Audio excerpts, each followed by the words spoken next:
los que no comienzan aún investigación en pues poder adentrarse como tal en aquello, ¿no? En el Perú pues hay muchísimo que se aborda en rareza de casos, en técnicas, especialmente en el área quirúrgica, pero poco a poco recién se empieza a sedimentar una cultura en la nueva generación de especialistas de notificación científica, ¿no? De todo lo que se hace como tal. Entonces, pues esta diapositiva es básicamente aquello, ¿no? Lo más allá del quirófano, ¿no? Que pues la de evidencia no debe limitarse solamente a nivel local, ¿no? Eh, Importante, como hoy día estuve como jurado en la jornada científica, que pues todo trabajo de investigación que hagan, toda presentación de caso clínico, por ejemplo, le sirva para poder profundizar y entender la patología, ¿no? Que le sirva como una excusa, como una puerta de poder entender eso, más allá de lo que les muestran en pregrado, ¿no? Eh, y es importante cimentar este aprendizaje profundo como tal, el desarrollo de pensamiento crítico, pues porque sabemos, ¿no? Que es importante contrastar la información y nuestra experiencia, la casuística con lo que pasa a nivel internacional, para no tener una opinión sesgada y por tener solo un pequeño número de casos, pensar que una patología, un tratamiento debe ser así tal cual. Contribución a la ciencia, como lo que estoy hablando, la mejora del CV. Que pues es un diferencial poderoso para para trabajos, becas, incluso con esto del registro Renacit hay bonificación para aquellos médicos que tienen registro Renacit. Entonces, sí, la publicación de casos clínicos es una vía interesante para poder sumar el puntaje como tal. Y por supuesto en el networking, ¿no? Que es, me parece lo más importante, que todo buen trabajo que hagan, incluyendo los casos clínicos, sean llevados a congresos nacionales, internacionales, y pueda ser una forma de que ustedes se presenten frente a todo el conjunto de especialistas. Eh, Hace poco nomás en el Congreso Mundial de Neurocirugía Funcional fue un estudiante de pregrado de México quien pues en una de las secciones ganó el primer lugar, ¿no? Por presentación de casos, siendo estudiante, así que eso, aún sin ser residente, ya le abre un montón de puertas, contactos, etcétera, ¿no? Entonces, no se sientan limitados desde su posición como alumnos, participen en todo lo que puedan de los congresos que actualmente hay. Como saben, el reporte de casos es el que está en el nivel más bajo de la jerarquía, pero no por eso desmerece importancia, ¿no? Pues porque esto sirve justamente como base para el resto de estudios posteriores como tal, ¿no? Eh, Eso es importante porque en esto se centra la problemática de la discusión y las conclusiones, ¿no? Mientras pues hemos visto que la introducción se evoca a pues aperturarnos la problemática del caso, el contexto como tal, y la metodología se evoca a poder explayarnos el caso.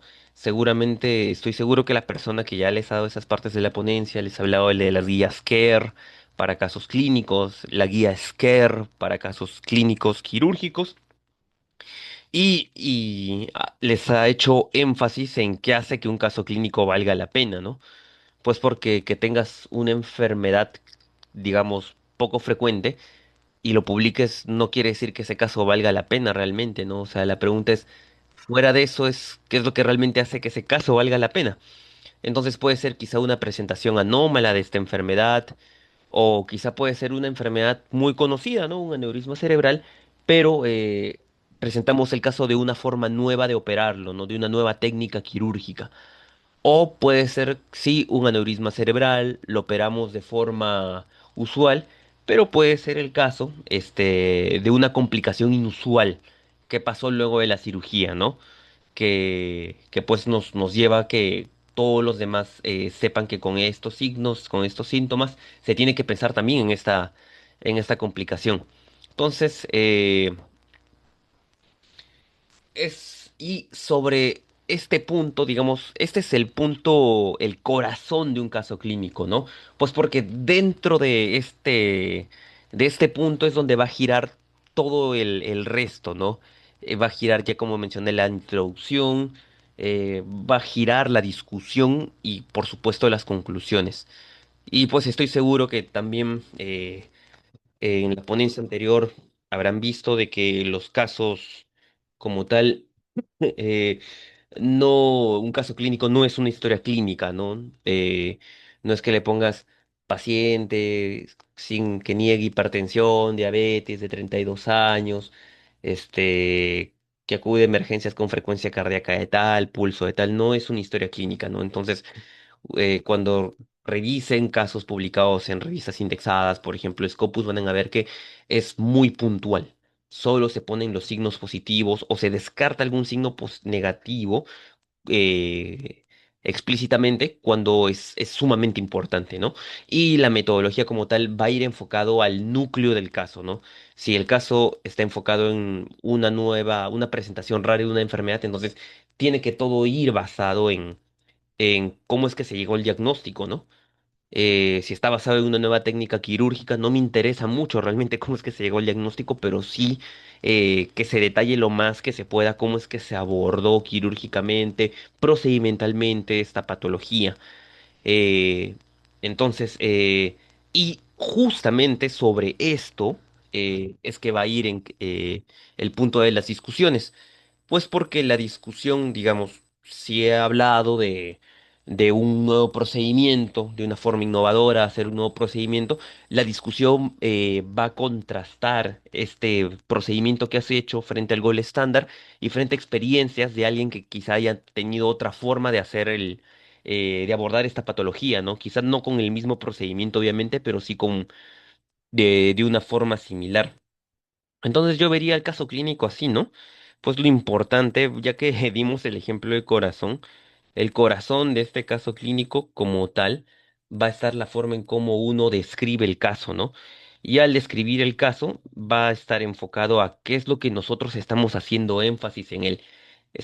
Importa este caso porque por la presentación rara, por la manera en cómo se abordó, por una complicación no esperada o hasta podría ser, ¿no? Por una presentación distinta en un grupo poblacional X, ¿no? Hay patologías que se presentan de forma distinta en grupos poblacionales, como lo que vemos en medicina de altura, ¿no? Que cambia totalmente la fisiología vascular cerebral, entonces un trauma cráneoencefálico, etcétera, va a tener también sus pormenores en forma de presentarse. Entonces, el corazón como tal va a estar en función a aquello, ¿no? Eh, en cómo nosotros vamos a describir el caso. Eh, la introducción como tal, como su mismo nombre, nos va a poner un contexto, la introducción, en cómo nosotros estamos enfatizando la importancia de este caso, ¿no? Porque es una enfermedad poco diagnosticada, porque tiene alta mortalidad, porque es un problema de salud pública. Pero lo que estamos haciendo más énfasis ahora es en la discusión, ¿no? La discusión, eh, básicamente lo que va a llevar a hacer es generar un punto de contraste, ¿no? Vamos a ponerlo como un versus, que es como yo lo entiendo, ¿no? Entonces, y un corazón al revés. Entonces la discusión lo que va a ser, bueno, está bien, sí, presentamos, por ejemplo, ¿no? Presentamos una nueva forma de poder operar aneurismas, pero en la literatura tenemos de que también se ha operado de esta forma con estos resultados, en Japón se operó de esta forma con estos resultados, en Argentina se abordó los aneurismas también con estos resultados, y esto contrasta con la forma en cómo nosotros lo estamos haciendo. Quizá nuestra forma sale más económica, quizá demora más. Entonces, en la discusión lo que buscamos hacer es el contraste, ¿no? Yo creo que es la palabra clave.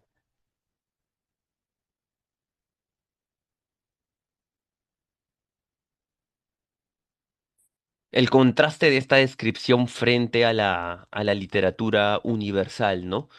Eh, Así que sí, es la parte donde más tenemos que revisar, porque hay casos como que se presentan primer reporte de caso de manejo tal, pero eh, justamente en la discusión podemos encontrar que que el primer reporte de caso pues fue hace 20 años, ¿no? Entonces se tiene que justificar y por qué demoró tanto, etcétera.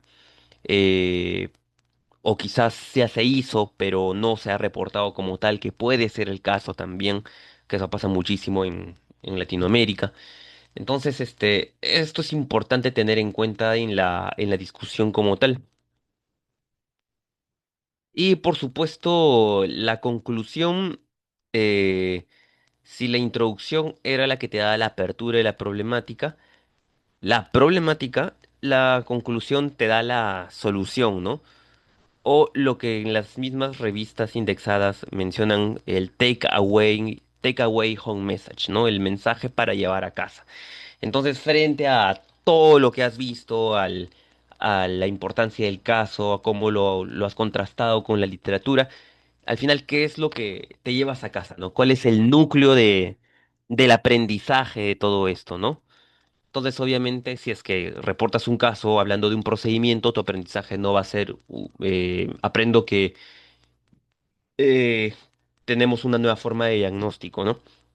Todo tiene que ser coherente, ¿no? Lo que presentas, con cómo lo contrastas y al final el mensaje que te llevas a casa puntualmente, ¿no? Eh, Esa es la parte más puntual, realmente. Las guías Score, disculpen, la guía Scare y Care como tal, hacen mucha más énfasis, digamos, como un modo del checklist de todo lo que ya he mencionado, ¿no? Puntos fuertes, justificación de como tal de conclusiones basado en lo que uno ya está puesto en en la discusión. Y digamos que puse esto porque la palabra limitaciones en nuestro contexto es muy, podemos usarla y es como que un truco para que tengan estratégicamente. Hay muchas revistas indexadas Scopus que les interesa ver la dinámica de un caso frente a, en un contexto de un país de bajos recursos, ¿no? Bueno, Perú está catalogado como un país de medianos recursos. eh, pero es interesante poder presentar cómo se resuelve un caso, una patología en un contexto de limitados recursos, ¿no? Entonces, eso puede marcar un punto de inflexión atractivo para que una revista pueda aceptar un caso, ¿no? Y realmente sí, pues es la realidad de muchos hospitales, ¿no? Que se abordan patologías sumamente complejas, con muy limitados recursos basados pues en una gran pericia clínica, etcétera, ¿no? Eh, y pues como tal, ah, cada revista va a tener como que también sus propios caprichos, por así decirlo, ¿no? En base al número de referencias, número de tablas, número de palabras, número de autores. eh, Obviamente uno puede encontrar formas de hacer el caso más atractivo.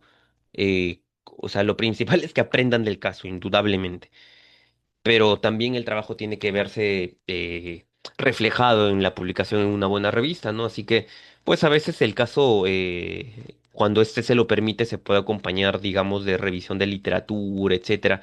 También hay veces que lo hemos unido a revisiones sistemáticas, entonces todo depende jugar en las reglas de la revista a la cual uno está apuntando, ¿no?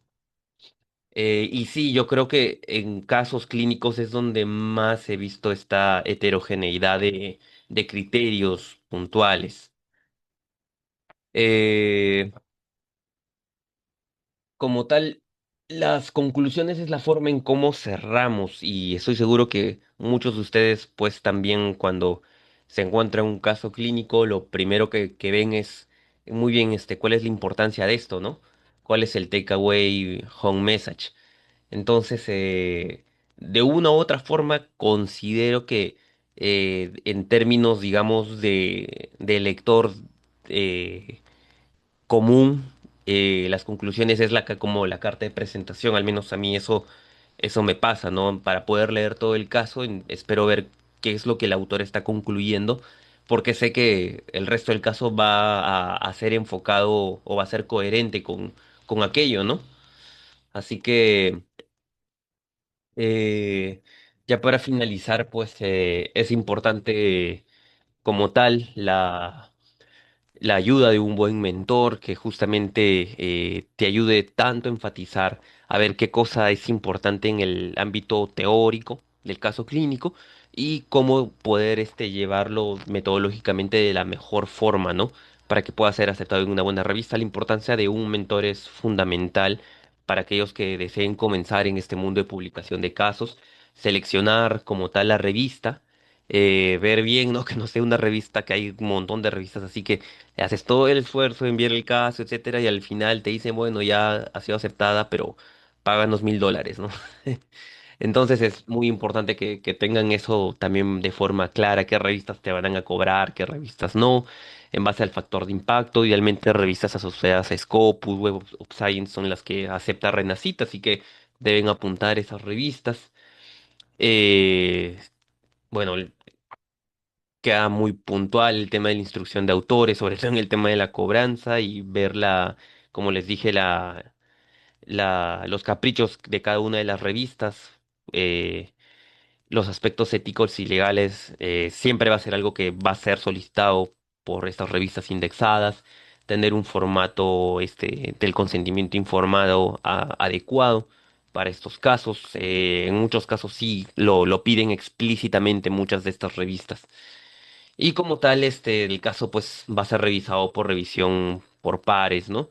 Y acá también tener la habilidad de saber contestar a estas retroalimentaciones para que el caso no termine siendo aceptado y ustedes logren su meta, ¿no? De haber pasado por la experiencia de aprender un poco más, tanto de la parte clínica y sumar puntos en su parte metodológica. Así que... Pues esta presentación ha sido bastante puntual. El tema ha sido bastante puntual. Gracias por su tiempo. Ahí está mi contacto. Si es que a alguno les interesa el tema de investigación, neurocirugía y neurociencias. Así que, y mis redes. Así que nada, cualquier comentario, duda, encantado. Muchas gracias, doctor, por la ponencia. Si tienen alguna duda, chicos, pueden escribir en el chat o por voz.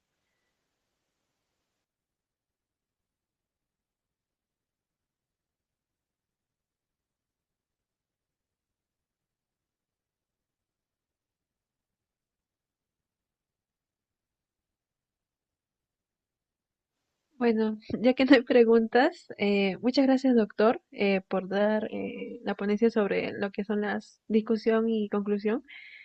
Eh, aquí sería, gracias, aquí estaría terminada la ponencia. Y chicos, voy a enviar el post-test. Por favor, lo llenan. Éxitos, hasta luego.